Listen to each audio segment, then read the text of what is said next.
കളിച്ചു പിടിച്ച് മനുഷ്യർ ചൊവ്വയിൽ ചെല്ലുകയും അവിടെ ഒരു കോളനി സ്ഥാപിക്കുകയും അല്ലെങ്കിൽ അവിടെ പട്ടണങ്ങളും ഗ്രാമങ്ങളും ഒക്കെ സ്ഥാപിക്കുകയും ചെയ്യുന്ന ഒരു അവസ്ഥ കാണുന്നു.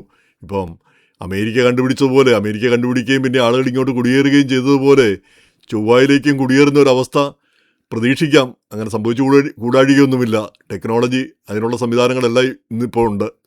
അപ്പോൾ ആ ടെക്നോളജി അതിൻ്റെ മുന്നിൽ നിൽക്കുന്ന നമുക്കറിയാം എലോൺ മസ്കും അദ്ദേഹത്തിൻ്റെ സ്പേസ് എക്സും. അപ്പോൾ ആ സ്പേസ് എക്സിൽ നിക്ഷേപിക്കാനായിട്ടാണെങ്കിൽ ആളുകൾ അവർ പബ്ലിക്കായപ്പോഴത്തേക്ക് ഈ IPO വന്നപ്പോഴത്തേക്ക് ഇനിഷ്യൽ പബ്ലിക് ഓഫറിങ് അത് ഷെയർ മാർക്കറ്റിൽ ഇട്ടപ്പോഴത്തേക്ക് ഈ 1.7 മില്യൺ പിന്നെ വിലയുള്ള ആ കമ്പനിയുടെ പിന്നെ ഏതാണ്ട് 75 ബില്യൻ്റെ ഷെയറുകളാണ് വിറ്റത്. പിന്നെ അതിൻ്റെ 4 ഇരട്ടി വിലയ്ക്ക് അത് പോയി എന്നാണ് പറയുന്നത്. എന്തായാലും അത് വാങ്ങിയവരുടെ അവസ്ഥ ഇപ്പോൾ എങ്ങനെയാണെന്ന് അറിഞ്ഞുകൂടാ. കുറേ ദിവസത്തിന് ശേഷം അവരെല്ലാം വലിയ പ്രതീക്ഷയിലായിരിക്കും. ആ പ്രതീക്ഷ പിന്നെ അങ്ങനെ തന്നെ തുടരട്ടെ. അത് പിന്നെ പ്രതീക്ഷയ്ക്കൊരു ദോഷം വരാതിരിക്കട്ടെ. കാരണം ഇത് മനുഷ്യരാശിയുടെ ഒരു കുതിച്ചുചാട്ടം പോലെയാണ് നമ്മളിതിനെ കണക്കാക്കേണ്ടത്. ആളുകളെല്ലാം ഈ ഒരു യജ്ഞത്തിൽ പങ്കാളികളാവുന്നു.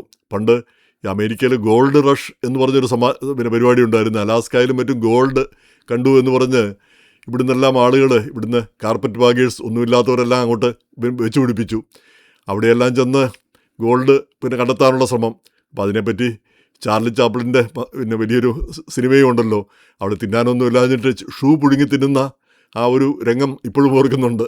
അപ്പോൾ അങ്ങനെ അതുപോലെ തന്നെ മനുഷ്യർ ഇതുപോലെ ചന്ദ്രനിലേക്ക് വെച്ച് പിടിപ്പിക്കുന്നു. അതുപോലെ തന്നെ ഈ ചന്ദ്രനിലും അതുപോലെ തന്നെ ഈ ആസ്റ്ററോയിഡ് പിന്നെ ഉൽക്കകൾ അതുപോലെയുള്ള ഈ ചിഹ്നഗ്രഹങ്ങൾ അവയിലൊക്കെ ഒരുപാട് മിനറൽസ് ഉണ്ട്.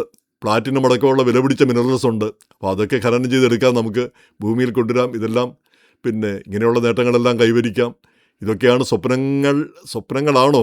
അത് സ്വപ്നങ്ങൾ സാക്ഷാത്കരിക്കപ്പെടുമോ എന്നാണ് ഇനിയിപ്പോൾ നമുക്ക് കണ്ടറിയേണ്ടിയിരിക്കുന്നത്.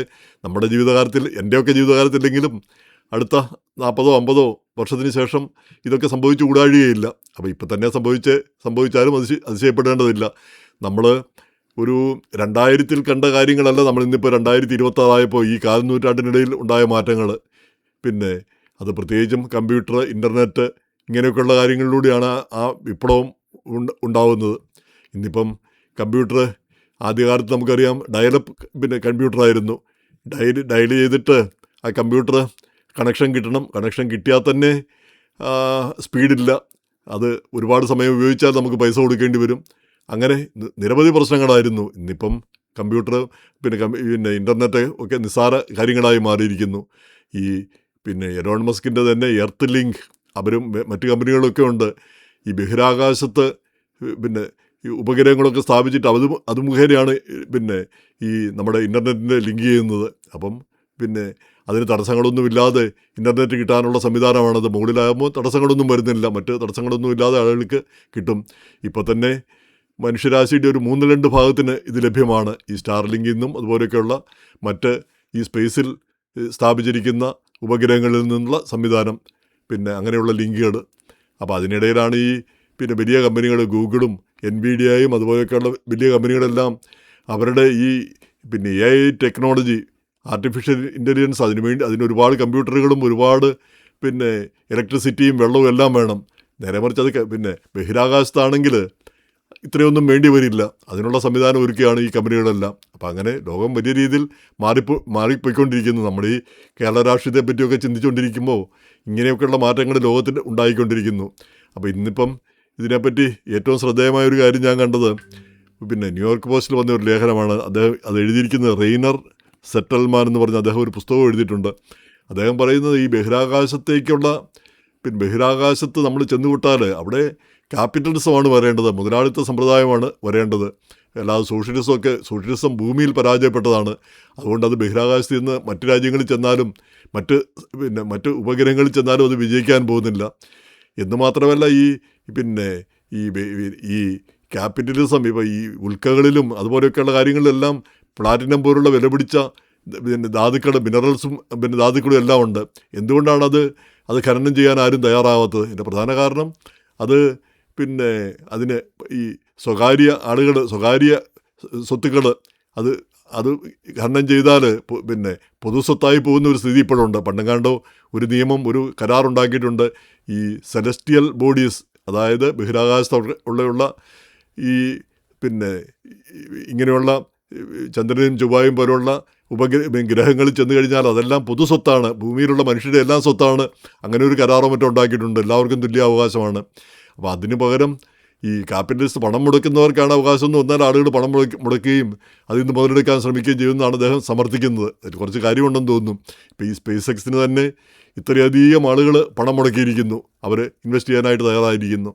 അപ്പോൾ ഇത് പിന്നെ ചന്ദ്രനിലൊക്കെ പിന്നെ മാഴ്സിലൊക്കെ പിന്നെ ചൊവ്വായിലൊക്കെ ചെന്ന് കഴിഞ്ഞാൽ ഈ സ്പേസ് എക്സ് ആണ് ചെല്ലുന്ന അവിടെ ഒരു കോളനി സ്ഥാപിക്കുന്നു. അങ്ങനെ വന്നു കഴിഞ്ഞാൽ അവർക്ക് പിന്നെ പിന്നെ ചൊവ്വ മുഴുവൻ അവർക്ക് കൊടുക്കേണ്ടതില്ല, പക്ഷേ ഒരു സിംഗപ്പൂരിൻ്റെ അത്രയും വലുപ്പമുള്ളൊരു സ്ഥലമെങ്കിലും അവർക്ക് കൊടുക്കണം. ആ സിംഗപ്പൂരിൻ്റെ ഒരു 2 ലക്ഷം ഇരട്ടി വലുപ്പമുണ്ട് ചൊവ്വായിക്ക്. അപ്പം പിന്നെ അത്രയും അവർക്ക് കൊടുക്കുന്നതിന് ഒരു തെറ്റുമില്ല എന്നാണ് അദ്ദേഹം പറയുന്നത്. അങ്ങനെ ഓരോരുത്തർക്കും സ്വകാര്യ സ്വത്തായിട്ട് കൊടുക്കണം. അപ്പം ആളുകൾക്ക് പിന്നെ നിക്ഷേപിക്കാനും ഇതിനുവേണ്ടി പ്രവർത്തിക്കാനും ഒക്കെയുള്ള താല്പര്യങ്ങൾ വരും.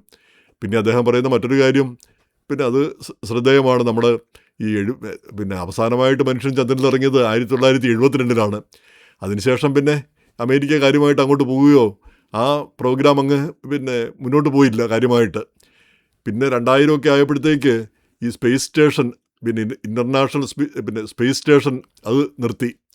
അതിനുശേഷം അമേരിക്ക റോക്കറ്റ് ഉപയോഗിക്കാനായിട്ട് ഈ റഷ്യയുടെ സോയൂസ് റോക്കറ്റുകളെയാണ് പിന്നെ ഉപയോഗിച്ചുകൊണ്ടിരുന്നത് പിന്നെ കുറേ കാലത്തേക്ക്. ആ സോയൂസ് ഒരു ഔട്ട്ഡേറ്റഡ് പ്രോഗ്രാമായിരുന്നു എന്ന് മാത്രമല്ല അവരില്ലാത്ത ചാർജ് ഏർപ്പെടുത്തുകയും ചെയ്തു. അങ്ങനെ ഇരിക്കുകയാണ് 2020 ആയപ്പോഴത്തേക്ക് എലോൺ മസ്ക് ഈ സ്പേസ് എക്സുമായിട്ട് വന്നത്. അപ്പോൾ പിന്നെ ആ സ്പേസ് എക്സ് വന്നു, അവർ ഫാൽക്കൺ എന്ന് പറഞ്ഞ ആ റോക്കറ്റ് അയക്കാൻ തുടങ്ങി. അപ്പോൾ അതിൽ ഉപഗ്രഹങ്ങൾ അയക്കാൻ തുടങ്ങി.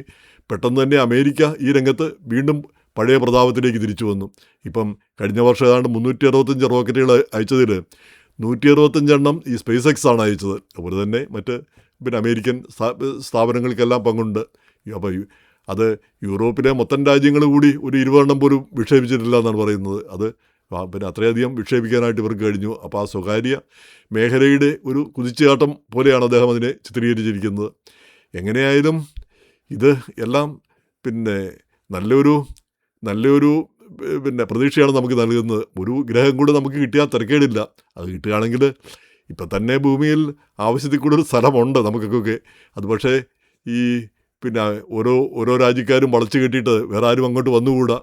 ഞാനും എൻ്റെ കെട്ടിയവനും മാത്രമാണെങ്കിൽ ലോകത്തിൻ്റെ സർവ്വതെങ്ങും ഞങ്ങൾക്ക് സർവ്വതേങ്ങയും ഇടാൻ പറ്റും എന്ന് വിചാരിക്കുന്ന ചിന്താഗതി.